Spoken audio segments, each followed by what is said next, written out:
বাবা সিবগাতুল্লাহ, কই গেলি রে বাবা? বাবার এক গ্লাস পানি দিয়া যা। এই বুড়াটা মরেও না, সারাটা দিন খালি আমার খালি জ্বালায়। কি হইছে? অত সিলেটাছে কি তার লাগিয়া? বাবার এক গ্লাস পানি দাও, ওষুধ খাওয়ার সময় হয়েছে তো, ওষুধ খাইতে হবে না। তোমার এই যন্ত্রণা আমার একদম ভালো লাগে না। সারাটা দিন খালি বিরক্ত করে। দাঁড়াও, পানি আনতাছি। সারাটা দিন খালি বিরক্ত করে, আমার একদম ভালো লাগে না। এই নাও পানি।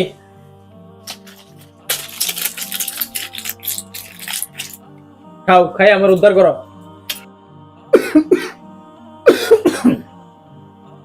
বাবা কইতে আসছিলাম কি, আমার ওষুধটা তো শেষ, আর এক পাতা ওষুধ আইনা দিয়ে দিতা।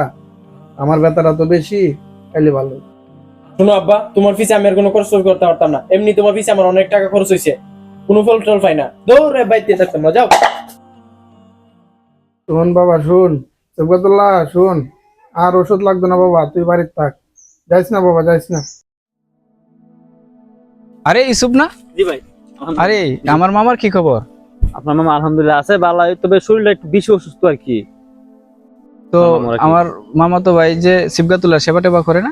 সিকবাতুল্লাহ আপনার সেবা যত্ন করে, তবে সেবা থেকে মানে চিল্লাচিল্লিটা তার বাবার সাথে বেশি করে আর কি। মানে হ্যাঁ, খেদমত করলেও মানে আচরণ খারাপ করে আর কি ভাই, ভাই, খুবই অসুস্থ। একটু মামা দিয়ে খেয়াল রেখো ভাই। হ্যাঁ, জি একটু আচ্ছা, বুঝাই ঠিক ওটা। আছে, জি ভাই। আসসালামু আলাইকুম। ওয়ালাইকুম সালাম। এই সিবগাতুল্লাহ, ভালো আছেন নি? আলহামদুলিল্লাহ, কেমন আছো? এই তো আলহামদুলিল্লাহ। ফুপুর কি তা খবর?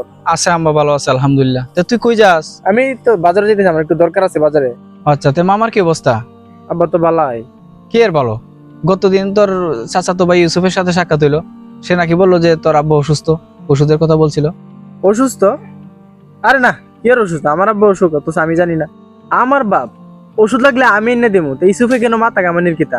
আচ্ছা যাক, কথা বাইরে আলাপ নাই, তুই বাজারে যা, আমি মামার দিকে আসি। যা বাজারে যা। আচ্ছা ভাই, দেখো ওকে, ওকে। কি কর মামা, সিবগাতুল্লাহ তো আগে এরকম ছিল না, ও তো আপনার সবসময় খেদমত করে গেছে। কি কমরে বাপ, হয়তো এই বুড়া বাপের বোঝাটা টানতে তার বিরক্তি ভাব সৃষ্টি হয়েছে। আরে মামা, এই নেন আপনার বোন আপনার জন্য আদর করে কিছু পিঠা কিছু ওষুধ দিয়ে দিচ্ছে, এগুলো খাইয়েন আপনি। তাই না? আমার বোন কেমন আছে? আছে মামা, আম্মা ভালো আছেন। তো আপনার জন্য সবসময় দোয়া করে। আমার তো শরীরে সামান্য ডায়াবেটিস আছে, তো মাঝে মাঝে আপ ডাউন করে আর কি। বাবা সিবগাতুল্লাহ আইতাছে, কিছু কইও না তারে। কিরে ভাই সিবগাতুল্লাহ, তুই তো আগে এরকম আছিলে না? থাক ভাই না, তারে আর কিছু কইও না, আমার পোলারে আর বেশি কিছু কইও না। কেন ভাই, আমি আবার কি করলাম? আব্বা আবার আপনার কাছে কি নালিশ করলো? তুই নাকি মামার সাথে ইদানিং খারাপ আচরণ করস। দেখেন ভাই, আমি আমার বাবার সব খেদমত করি, গোসল করিয়ে কাপড় পরানো থেকে নিয়ে বিছানাটাও পরিষ্কার করে দেই, ভাত খাইয়ে ওষুধটাও এগিয়ে দেই। তাহলে আমি কি এমন অন্যায়টা করলাম যার কারণে আমাকে কৈফিয়ত দিতে হচ্ছে? হ্যাঁ, তোর বাবা সব বলছে, তুই উনার সব খেদমত করস, কিন্তু সবচেয়ে গুরুত্বপূর্ণ বিষয় হচ্ছে উনার সাথে আচরণ। তুই যদি সব খেদমত করস কিন্তু উনার সাথে যদি আচরণ খারাপ করস, তাহলে তোর সব খেদমত বিফলে যাবে।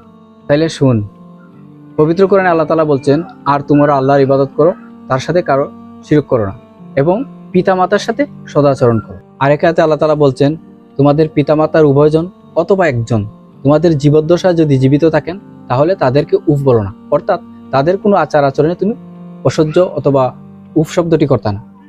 এই জন্য পিতামাতার প্রত্যেকটা আচরণের সাথে শান্ত ব্যবহার করতে হবে, যেন তারা বিরক্ত না হন।